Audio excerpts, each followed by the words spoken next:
Antigone, I've heard nothing, neither good nor bad, about anyone we love. Not since the battle, I mean. And the terrible news that both of our brothers were dead? Thought you hadn't. That's why I asked you to meet me here, where I can tell you everything with no risk of being overheard. What is it then? More terrible news? Something black and frightening? I can see that. We have two brothers, both of them dead. And Creon has decreed that a decent burial shall be given to one, but not the other. Eteocles, apparently, has already been buried with full military honors and all the formalities due to the dead, meticulously observed, so that his rest in the underworld among all the heroes is assured. But Polynices, who died in agony just as certainly as his brother did, is not to be buried at all. He is to be left, lying where he fell, with no tears and no ceremonies of mourning to stink in the open. Till the kites and vultures catch the scent and tear him to pieces and pick him to the bone. Left unburied, there is no rest for him in the underworld. No more than here. What a great king our Creon is. Eh, sister? He's doing this against us, you realize. Against me, in particular, he's published his decree. He isn't bluffing. He intends to act to make it stick. The punishment for anyone who disobeys his orders of public stoning to death. So that is the news, and you know it now. The time has come for you two to stand up, to be counted with me, to prove that you are worthy of the honor of being Oedipus' daughter. Wait a minute, Antigone. Don't be so headstrong. If all of this is as you say it is, what can I do, one way or the other? Just say you'll help me commit yourself. To do what? Something dangerous? Give me a hand to lift the body. It's too heavy for me to move on. To bury him, you mean? In spite of the decree? He is my brother, and like it or not, he's yours too. You must be mad. Creon has publicly forbidden it. You can't forbid me to love my brother. He's neither the right nor the power to do that. Have you forgotten what happened to our father? Contempt and loathing from everyone, even from himself. That was his reward. And blinded too by his own hand. And his mother-wife, as ill-matched with them, as those two words are even with each other, she knotted a rope and hung herself. And now, our two brothers, both in one day caught in the same trap, claiming blood for blood and death for death, each one at the expense of the other. We are the last ones left, sister. What a death is promised for us. More terrible than any if we break the law by defying the king and the power of the state. Think for a moment, Antigone, please!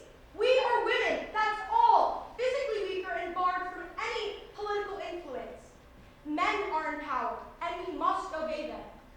This time, and maybe in worse situations than this, may God forgive me and the spirits of the dead. I have no choice. State power commands, and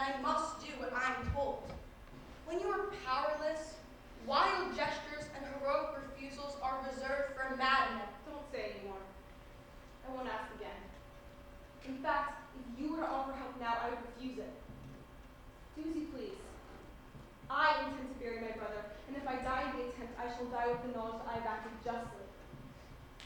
Our lives are short. We have too little time to waste on men and the laws that they make. The approval of the dead is everlasting, and I intend to bask in it as I lie among them. Do as you please. Live by all means. The laws that you will break are not of man to me. I reverence them, but how can I defy the unlimited power of the state? What weapons of mine are strong enough for that? Fine. That's a good excuse. I'll go and shovel the earth on my brother's body. I'm frightened for you, Antigone. I'm frightened for you. Don't be frightened for me. Fear for yourself. For God's sake, keep it quiet.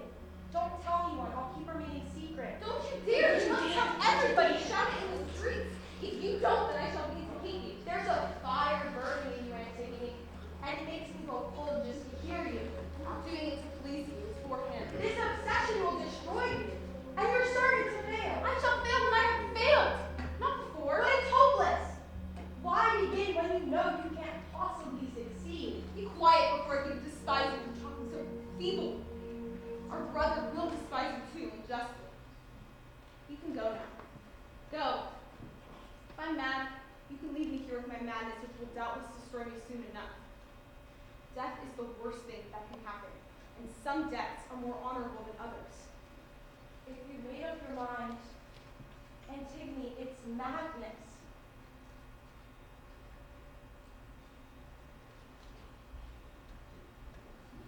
But remember, I love you, whatever happens.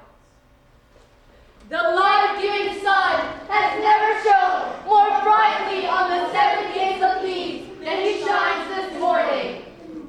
After months of blood, hours have never ceased. Last night, our civil war reached its climax. Before the final nights of the killing and burning at the 7th gate, 2 brothers met. Antigone, our champion, and Polynices, whose best hope of fame was to conquer his native land. The 2 sons of Oedipus, our most unfortunate king, shared their blood in deaths, as it was. Each brother struck together. Each brother laid the other dead on the earth. Polynices failed in his quest. With their leader gone, his army made their panic-stricken flight, and all their bright weapons were gone. There will be victory celebrations today and singing in the streets. Time to dance all night, to shake the foundations, to the faint light of dawn flashes the windows, and the lamps fade. With both brothers gone, Creon is king. He made the most of his fortune, and in God's choice, as the people rejoice, the new king enters to take his throne. The responsibility is alone.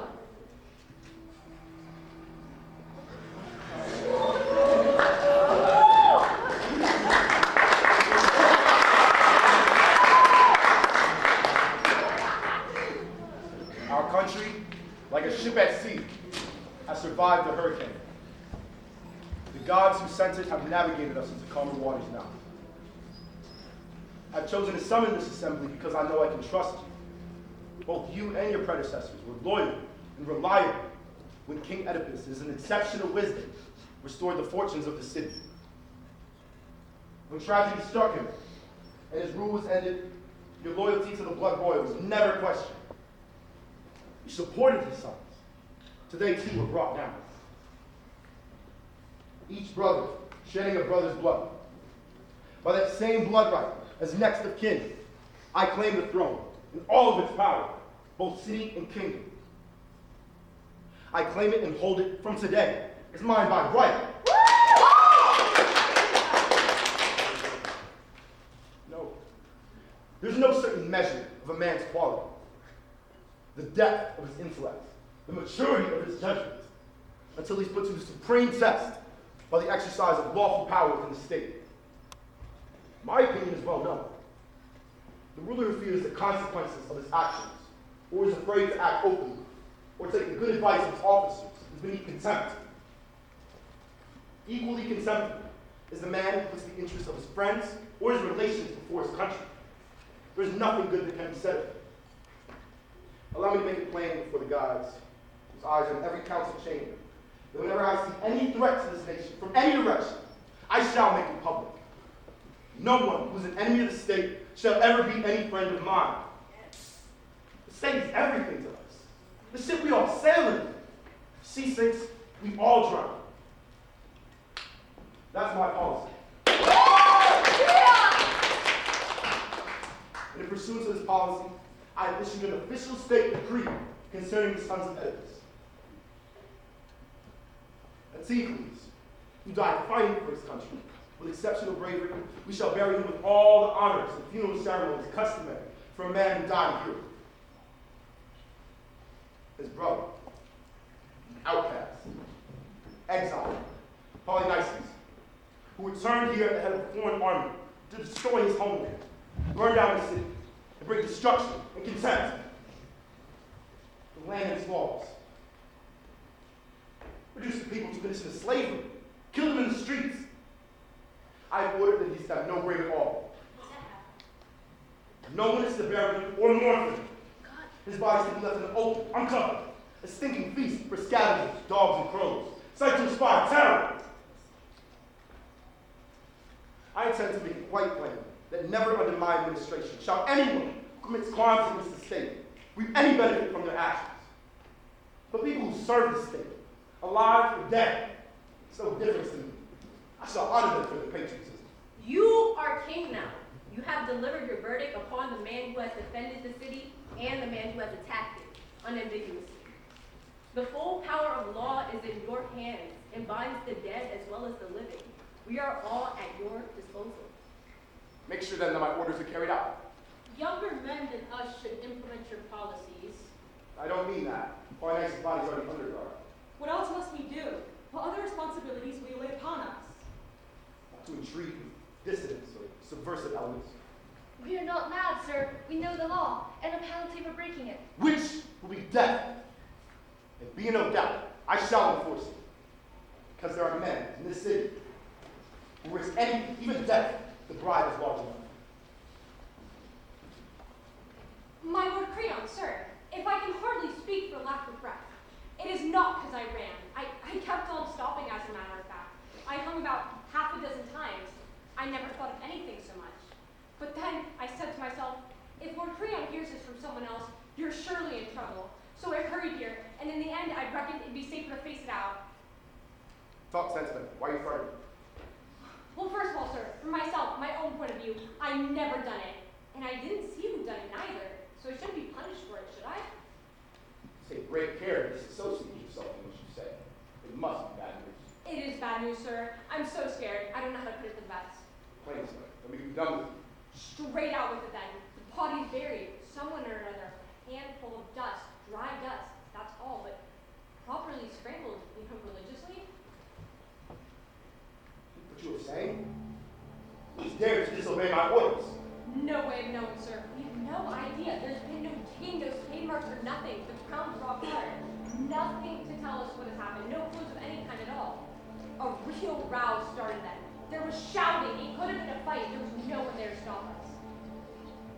Any one of us could have done it, and we all suspected each other, but we all denied it. And call upon the gods as witnesses we hadn't done it. Then this fella scared us all shitless, he said, and we knew he was dead right. One of us must tell the king, because we can't just hide it, can we? That's what he said, and we knew he was right. So we decided to draw lots, and just my luck, I drew the short straw.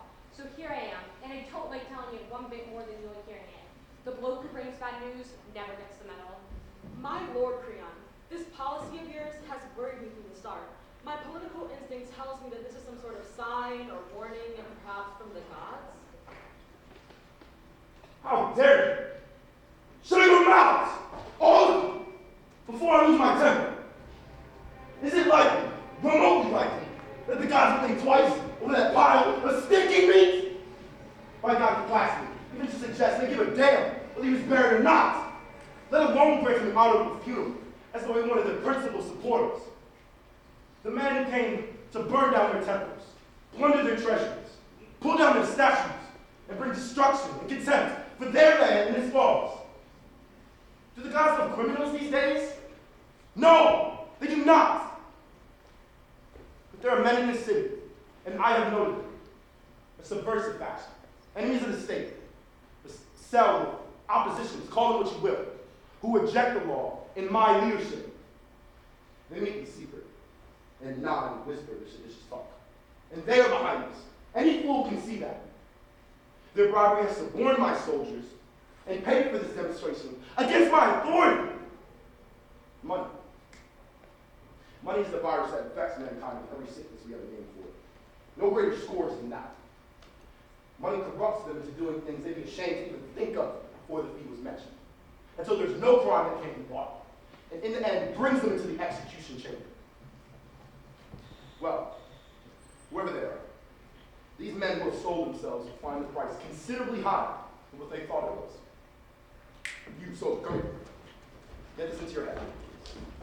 By Zeus, my God, whose power I revere, you will either find the man that buried Polynices' body and bring him here to me, the actual man that sprinkled the earth.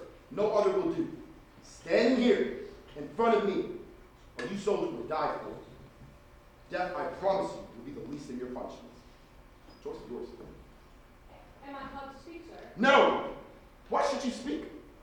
Every word you say is painful to me. Maybe, but I didn't bury the body. Not me to do that, sir. Maybe guilty of looking the other way for cash. I think it's a shame, sir, that such a well-educated and intelligent man such as yourself should miss the point so completely. I'm not interested in your opinions. If you fail to find this enemy of the state and bring him here to me, you'll find that money from whatever source will certainly not save your life. Let's hope they find him, whoever he is. But one thing I'm sure of, they won't find me. I never thought I'd get out of here alive, and when I do get out, nothing will bring me back. Is there anything more wonderful on earth than the miracle of man? The quick-witted birds are no match for him. Neither victim nor predator among the beasts is plain, nor the sea-seething masses. His cunning surpasses their instinct. His snares never fail, and his nets teem.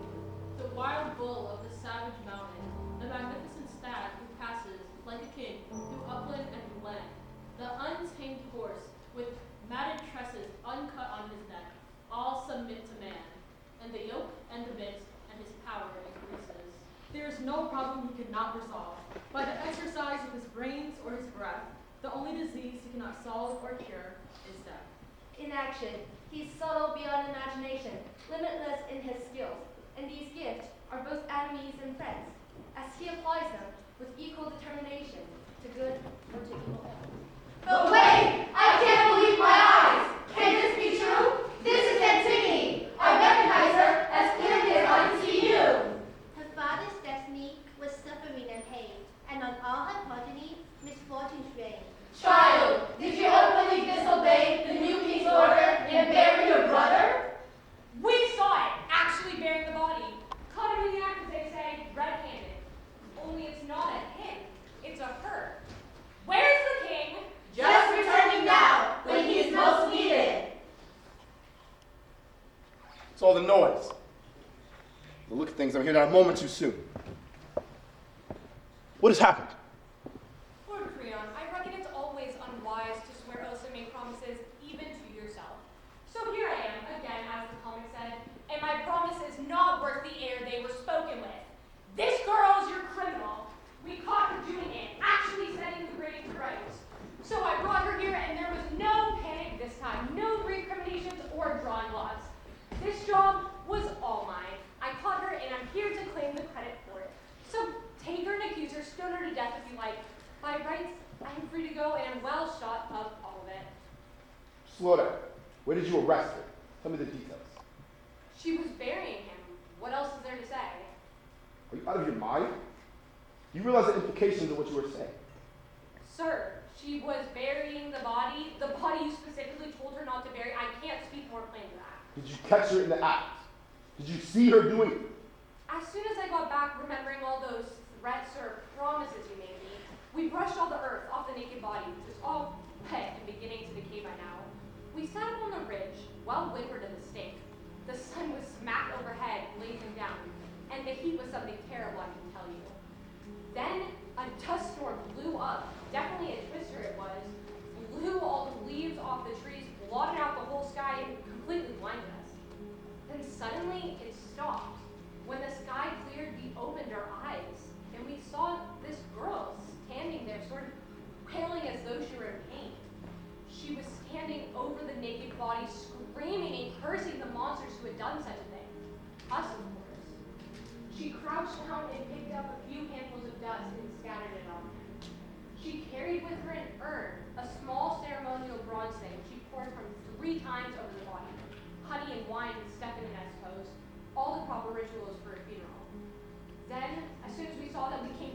down and arrest her on the spot. She wasn't frightened or anything. She stood her ground. So we formally charged her with the crime, this one and the one before. She admitted she had done them both.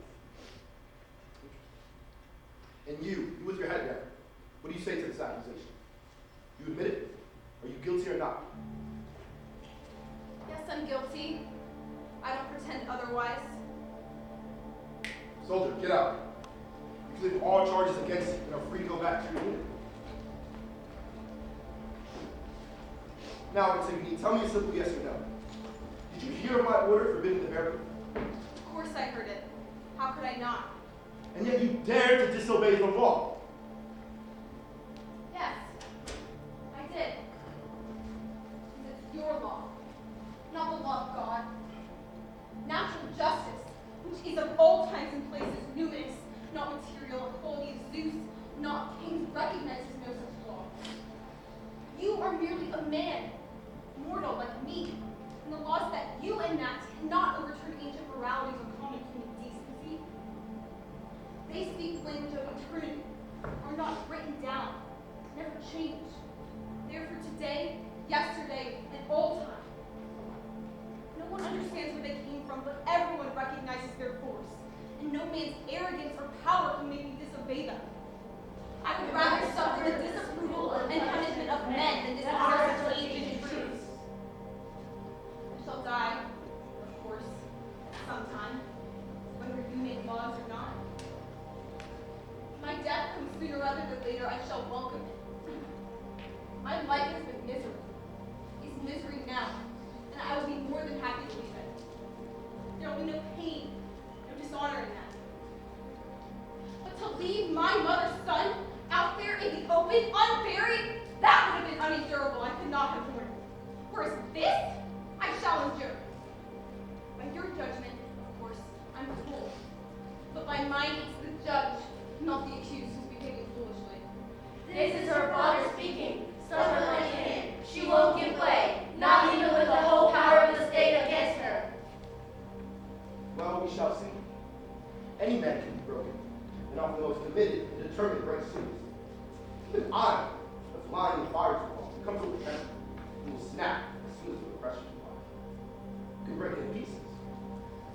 People without power, ordinary citizens, must necessarily obey those in authority over them. This woman is very proud. That was obvious in the first place when she broke the law, and it's even clearer now.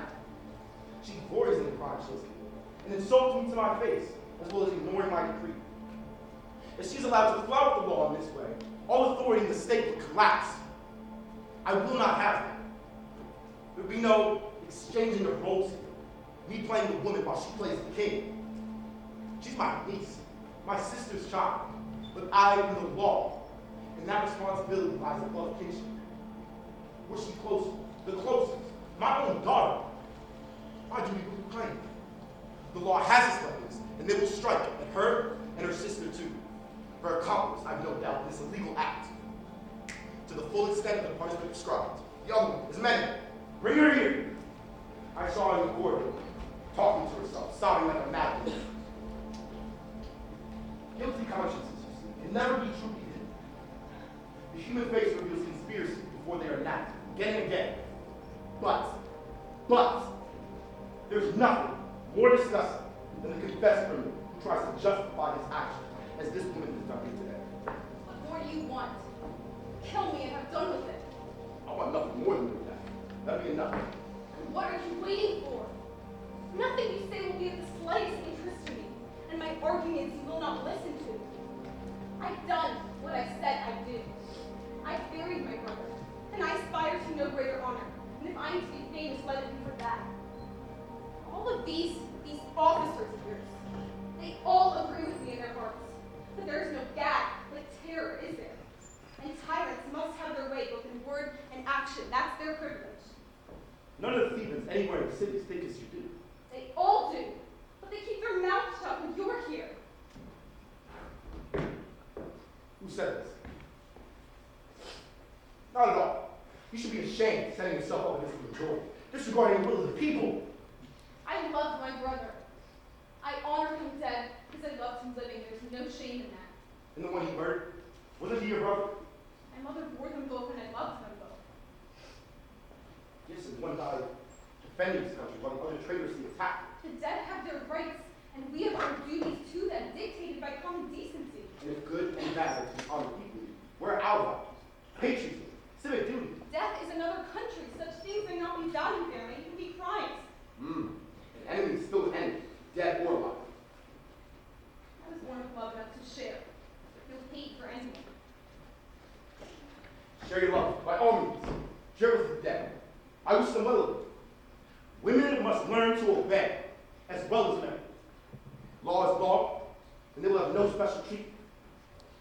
No woman will get the better of them. Look, it's Mende, weeping for her sister. Her face is wrung with tears, plagued with misery. And you, snake, slithering silently about my house to drink my blood, in secret, both of you the same. I look the other way, and like terrorists, you lay undercover plans to destroy me. Oh. Do you confess your complicity in this crime, or protest your innocence? Yes, I confess, if she will allow me to say so. I was fully involved, and if she's guilty, so am I. No, that isn't justice. When I asked you for your help, you refused me, and so I told you I didn't want you and to do it alone. But now that you're in danger, Antigone, I'm proud to stand beside you in the job. The dead man knows who buried him. What use are people who are all words and no action? Please, my sister, don't despise me. Let me share the honor and die with you. You've no right to claim the honor for doing what you were afraid to do.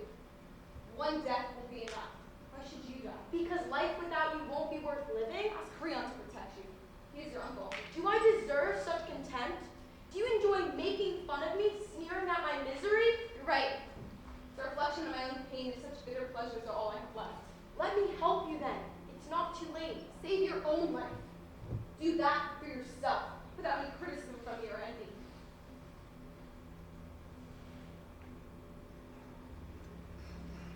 You know, the majority would agree with you.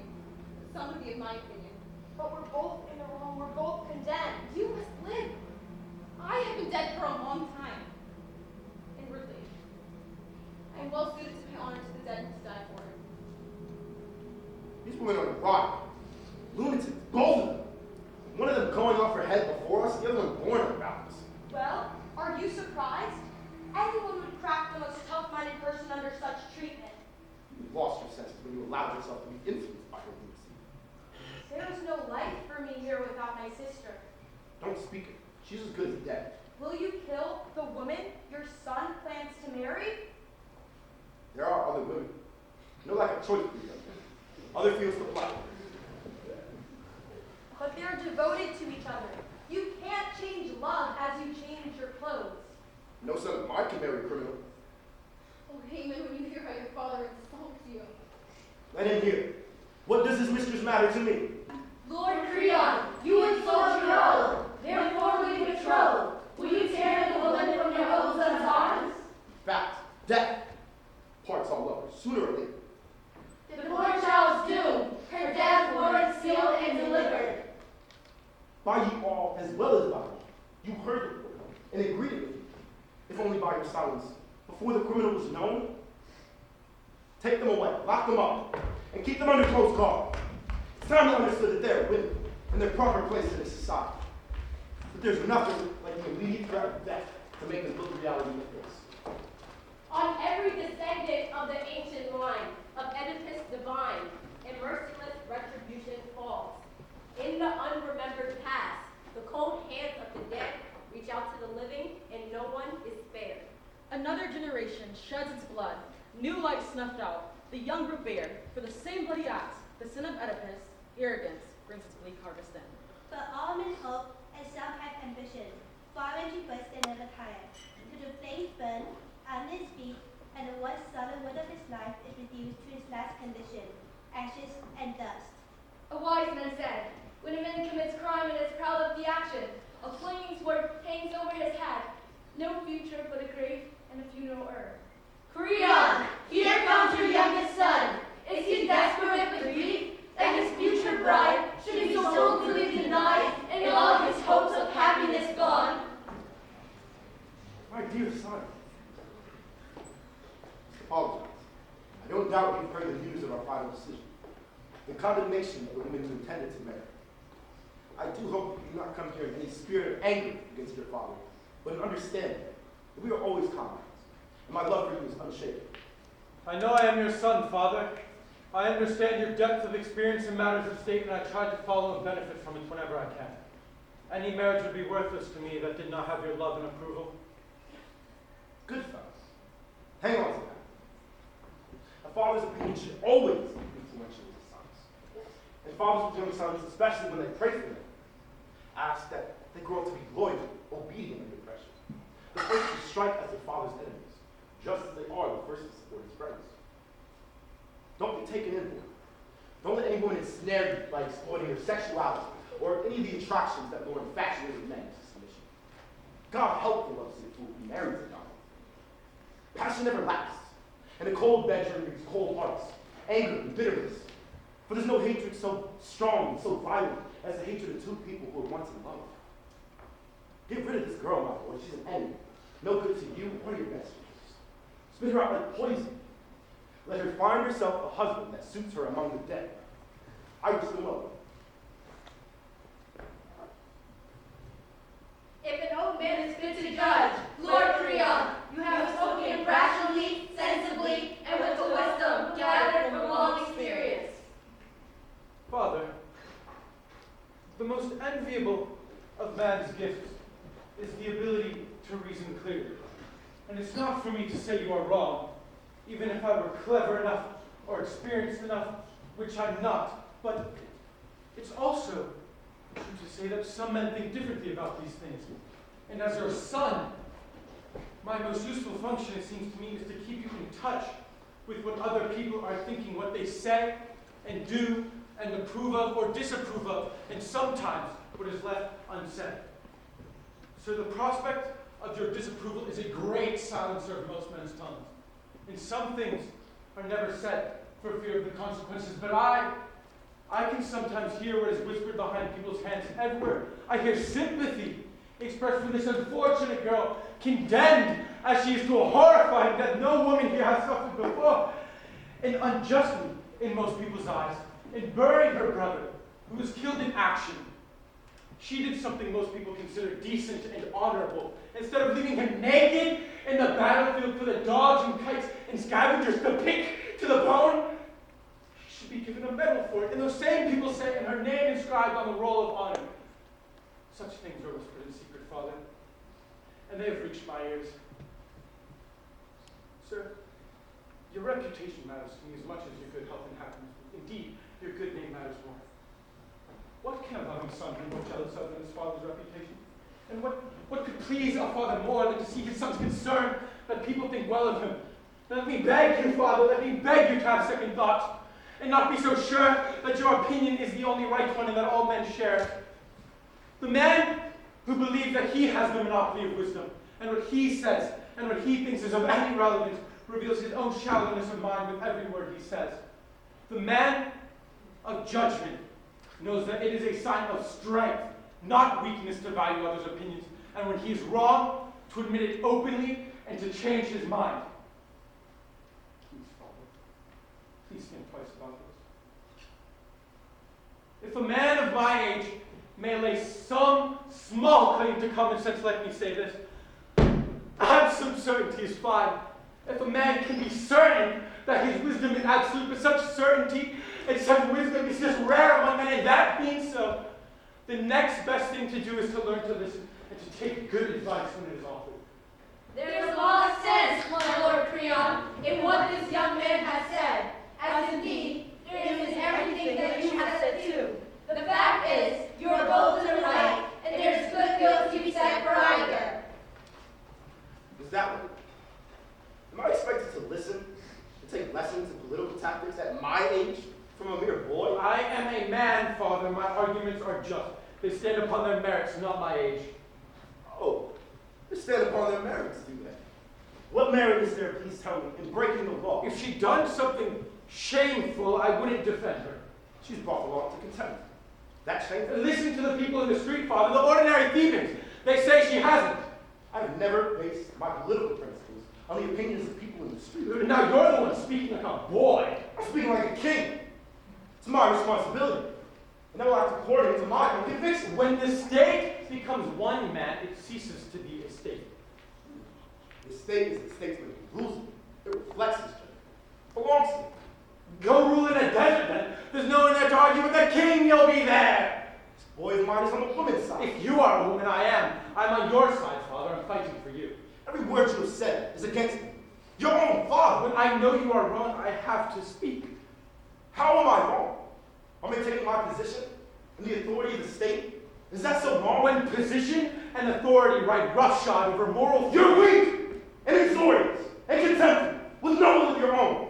You're a woman's mouth. I'm not ashamed of what I'm saying. Every word you have said plead for her cause. I plead for you and for myself and for common humanity, decency for the dead. You will never marry that woman. She won't live long enough to see the day. If she dies, if she dies, she won't die alone. Living too, that's not one. Oh, are you threatening me?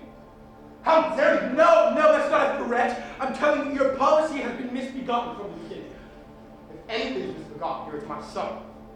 You'll regret this, I promise you. Where's my father and say you connected? Don't follow me. Woman's blazing, tame lapdog. Is anyone else allowed to speak? Must you have the last word in everything? Must the rest of us all be gagged? I must and I will. And you will regret what you have spoken here today. I will not be sneered at or contradicted by anyone. Sons can be punished too. Bring her out. Let her die here and now. With her bridegroom beside her. You can watch the execution. The natural sight I shall never see. Nor from this moment, Father, will you ever see me again. And for those who wish to watch the execution, with company of a madman, I welcome you to it.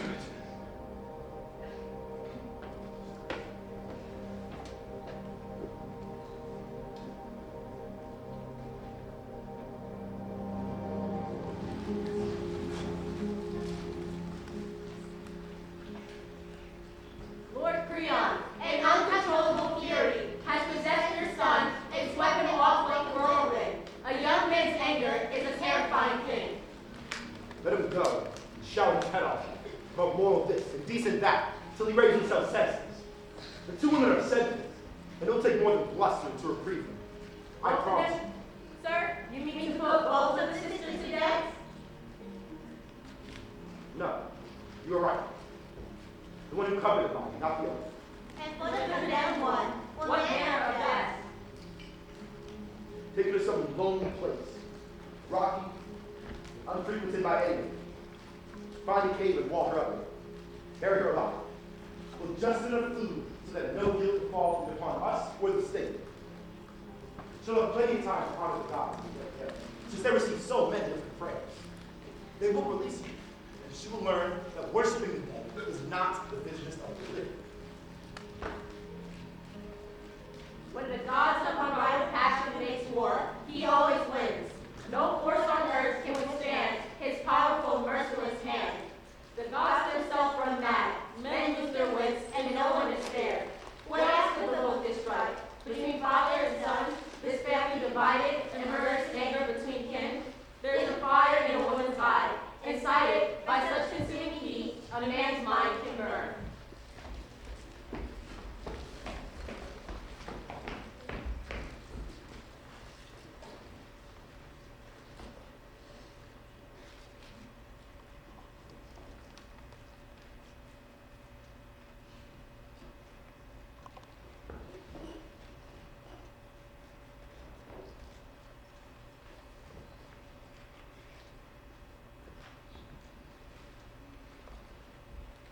Yet how can we talk of justice and the needs of the state as we stand and watch this unendurable sight? In all my wanderings, this place has been my home. I was born in this city, and now I begin my final journey. I look up at the sun in its familiar sky and feel its warmth on my face, only to say goodbye. The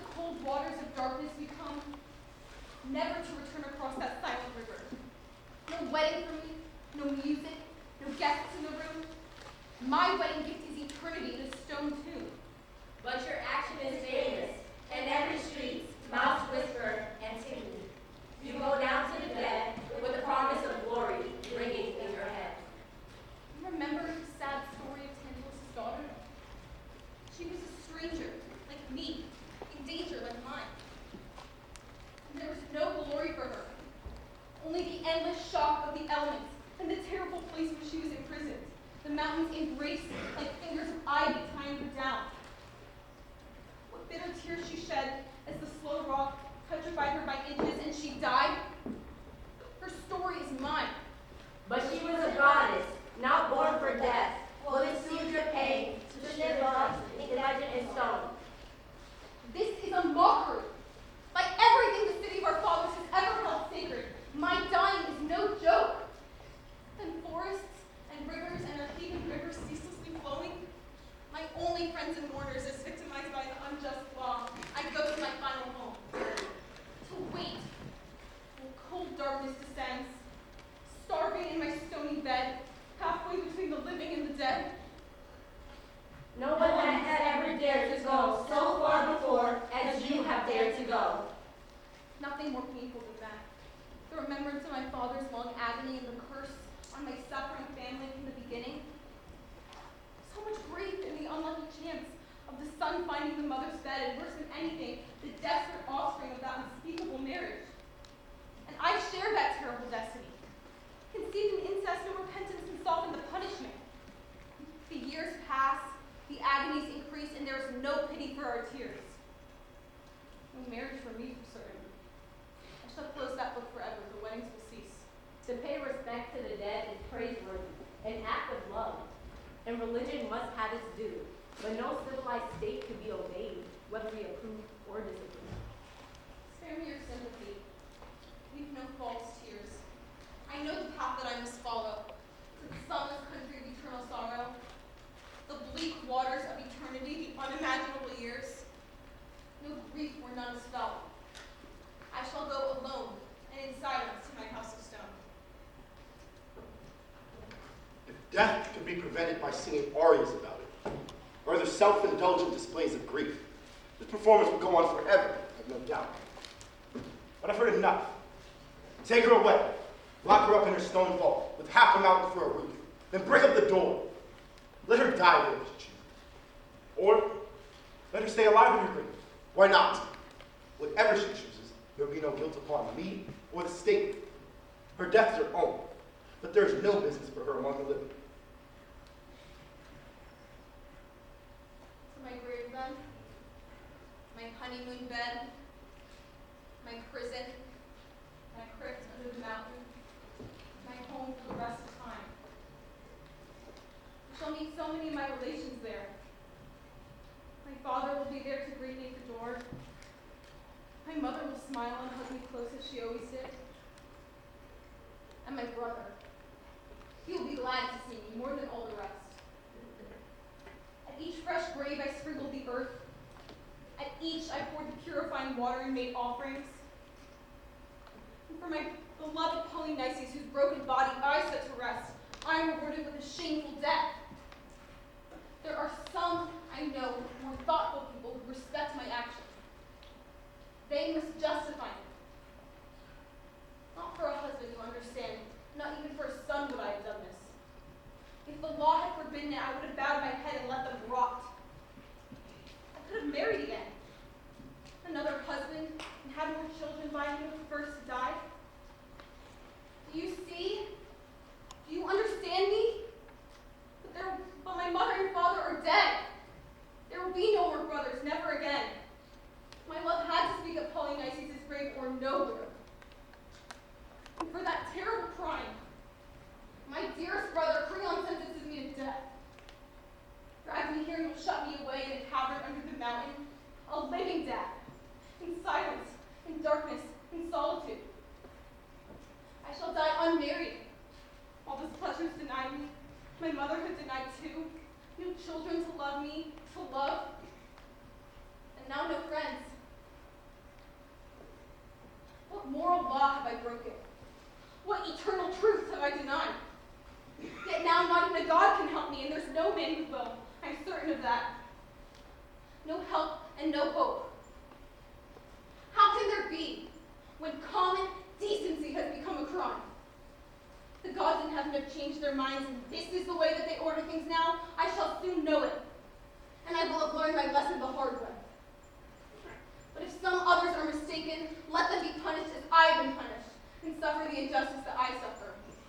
She hasn't changed even now. The anger inside her still blows like a hurricane. The sooner she shut up, got rid of it, out of harm's way, and forgotten, the better. Guards, get a move on or you'll regret it. That word is my death. And now it's spoken. Don't comfort yourself with hope. There is none. Now go.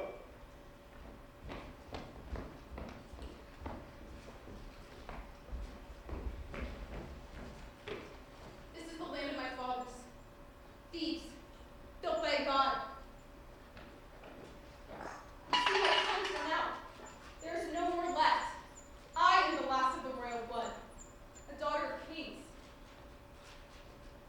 And I died his victim, unjustly, for upholding the justice and humanity of humankind.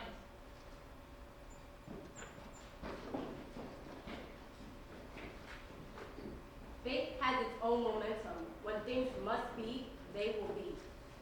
But what use is the power of the state or wealth, massive armies, and unspeakable fleet?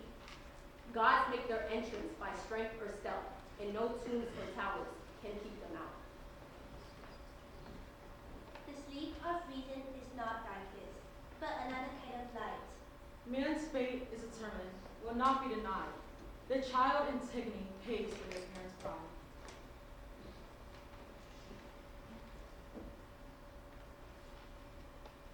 Citizens of Thebes, and your new king, Creon, we have traveled together, my boy and I, sharing one pair of eyes between the two of us, which is the way blind men must do their journeys.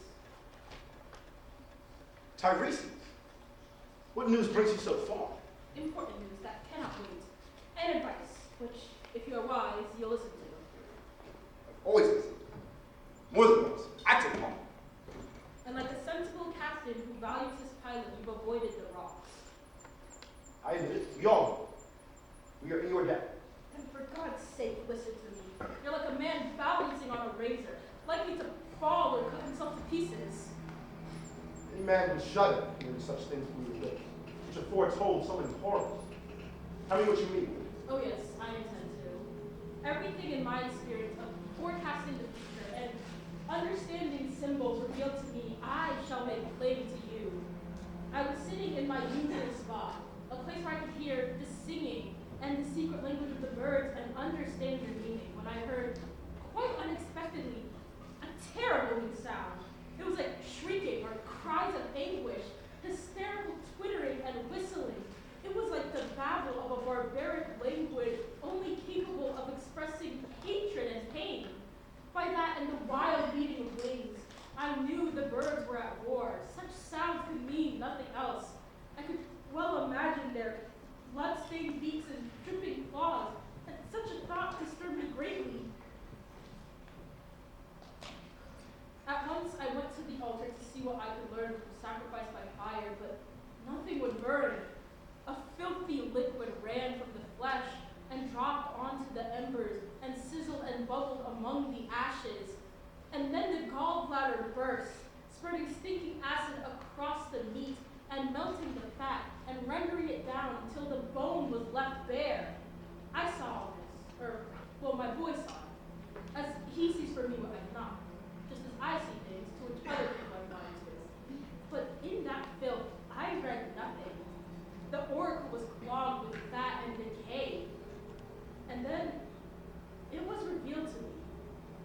I understood that you, King Creon, have decreed this filth that chokes our altars. The blood and flesh that decays and stinks there is the blood and flesh vomited from the gullets of dogs and carrion crows, the blood of Polynices, the flesh of that unluckiest of the sons of Oedipus, still unburied and affronting more than our sense of smell. The gods are disgusted. They reject our prayers and sacrifices. How could they do otherwise? How could the birds sing of anything but horrors blown out from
advice, offered by someone who wishes you well.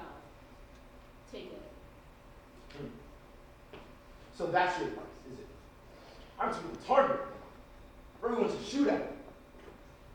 Well, tell me, I'm wise too. Wise to the words of the fortune tellers and the buying and selling you all go in for. Like I'm to be the latest part. I see I'm to be the latest part of the trade. Let me tell you this. A man can fall. He can fall like a stone, especially if he pretends to give good advice and wraps it up in a profound cloak of religiosity. All the while, naked self-interest and the greed for profit are the only motives that matter to him. Are there any wise men left? Anywhere? Goodness, how profound.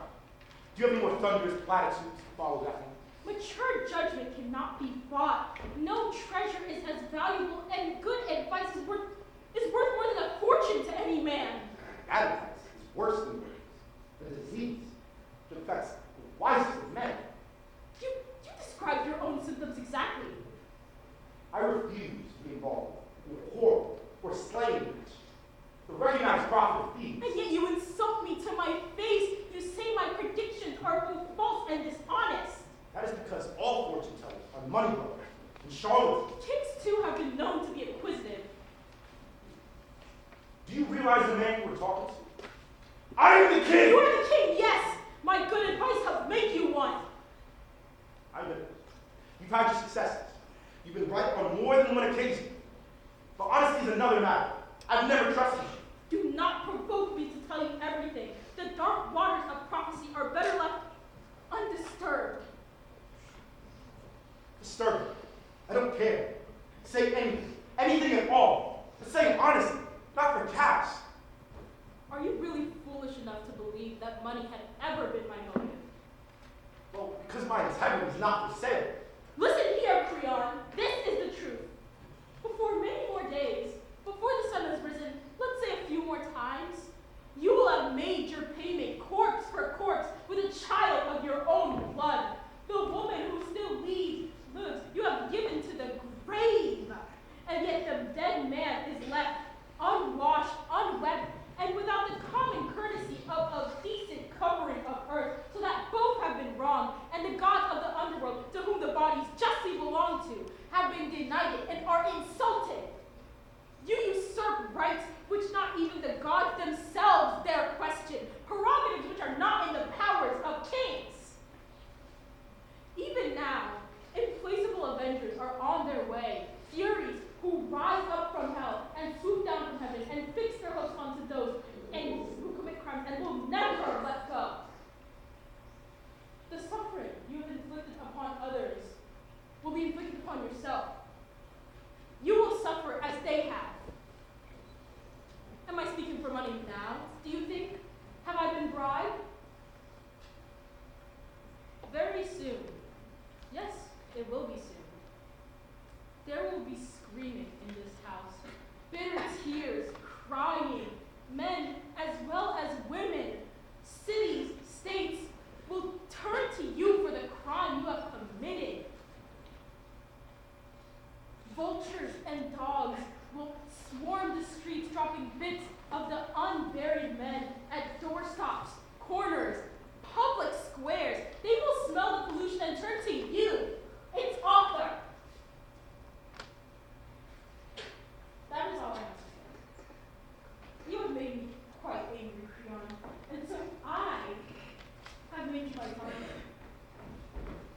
And like a good marksman, I always hit the ball. Take me home. Leave him to entertain some younger ears with his ridiculous outbursts.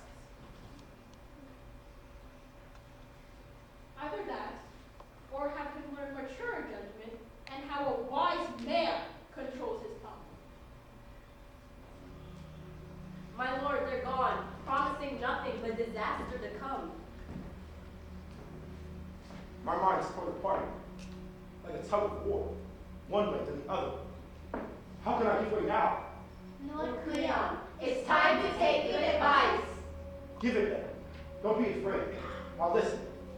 Release the woman from her underground prison and give honorable burial to the dead man. So that's it.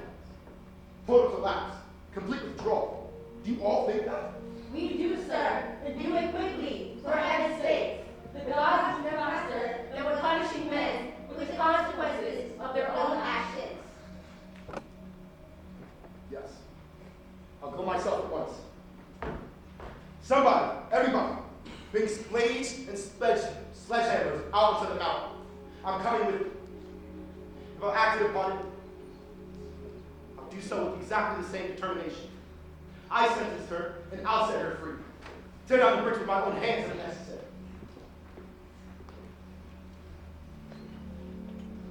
Perhaps it is wiser to let the old law stand. My fear tells me this, and that's a voice every prudent man must listen to. Great God with many names. Bacchus, Dionysus. This is your native city where the quiet water rivers the meadows. Now in your city, another disaster threatens. Fear locks up our tongues like a plague. Come to us, healer, and heal. We have suffered too long. Listen, no man's life ever moved smoothly, according to plan. Who can make judgments? Say this is praiseworthy human existence, and this is to be despised. When chance rules everything, one moment a man rises high on his fortune. In the same moment he crashes to the depths. Luck, like the tide, is certain to ebb after the flow. No man can tell what will happen tomorrow. Everyone surely envied Creon. He had saved his country from its enemies, taken power as king, and his position in the state was unchallenged. What's more, he ruled well with firm hands, and his son was at his side to help him succeed. All that is over now. What life can there be when the things that make life joyful are all destroyed? A kind of death, moving and breathing but not living. That's how it is for him. Of course, he's rich, beyond accounting. He's a king still, with all the pomp and circumstance that rank him class. But what's it worth when all the joy is gone? A shadow, a mockery, a vulgar pageant. Who can take pleasure in wealth or power when all the happiness is dead in his heart? More tragedy in the family, hellish news. They're both dead, and the living must take the blame. Who killed them? The king's son, Haman. Royal blood shed by a royal hand. His father, you mean, or his own? His own held the sword, but his father's actions drove it home. The prophet warned us and it all came true. That's how it is. It's in your hands now. The doors are opening. Look, here's Eurydice. Poor woman, Creon's wife. Does she know? Do you think? Good friends.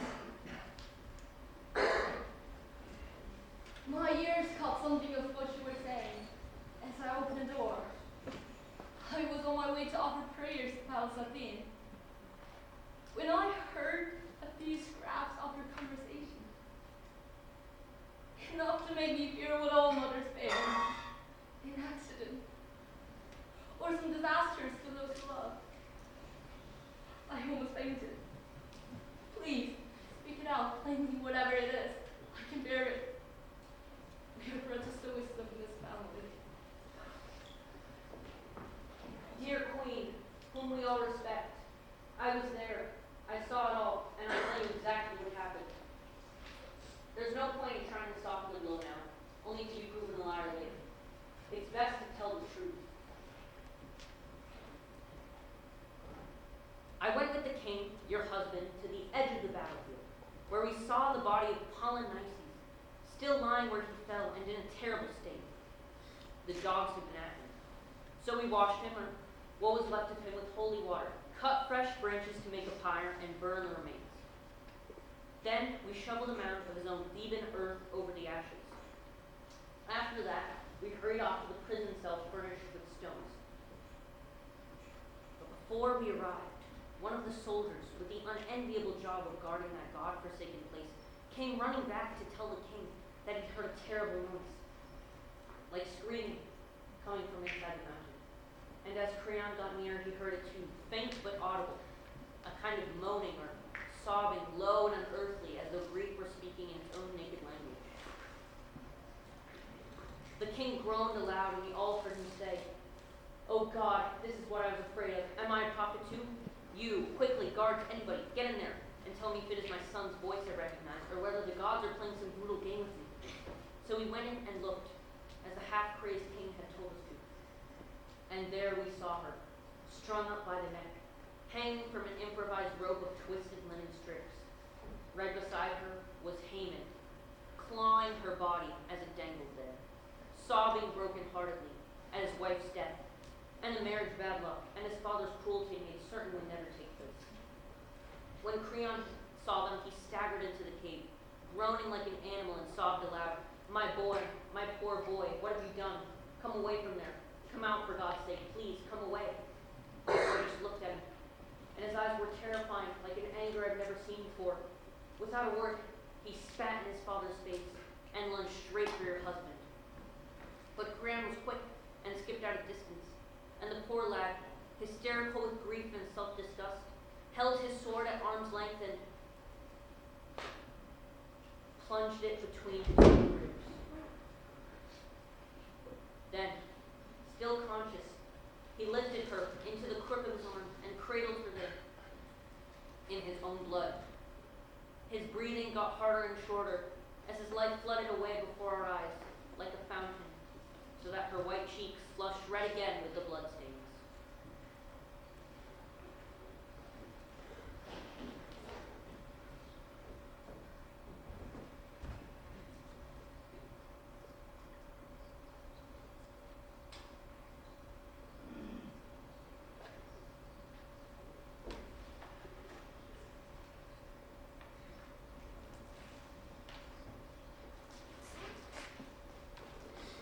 They looked like honeymooners, quietly sleeping side by side in one bed, evidence of the havoc man can bring upon man by his own pig-headedness and arrogance.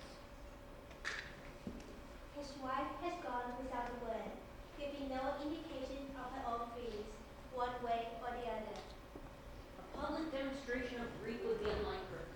She'll suffer like any other mother, in private with her women. She'd never do anything foolish or indiscreet, I'm sure of that.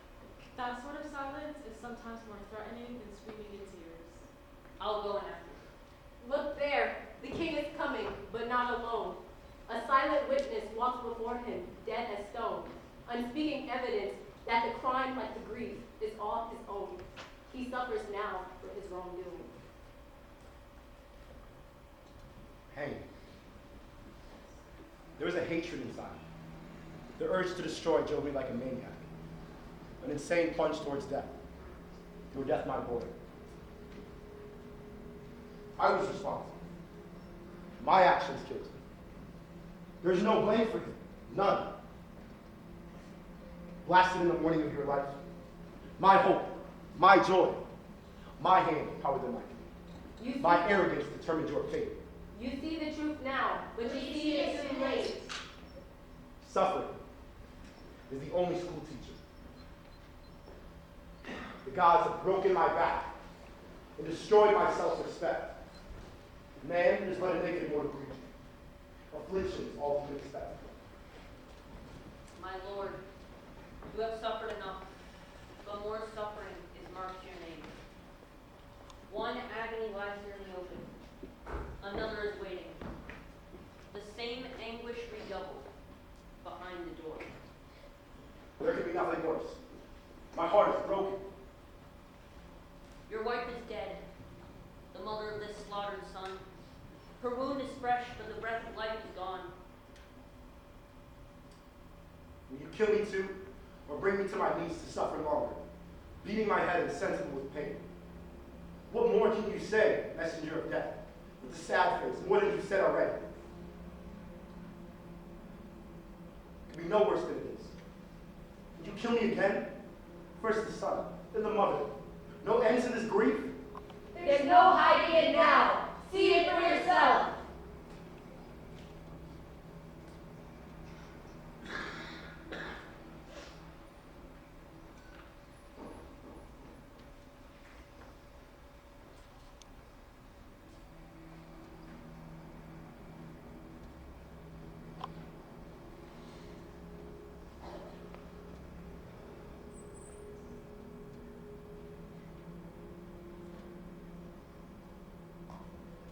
Second time, I am forced to see what no man's eye should ever see.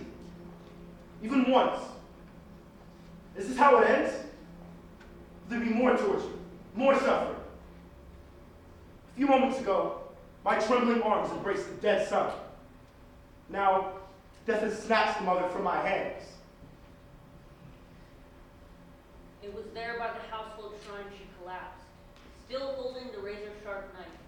By his empty bed she wept, and for her son's life who ended today, cursed you as his murderer, who drove him to this death. She spoke the truth. All the guilt is mine.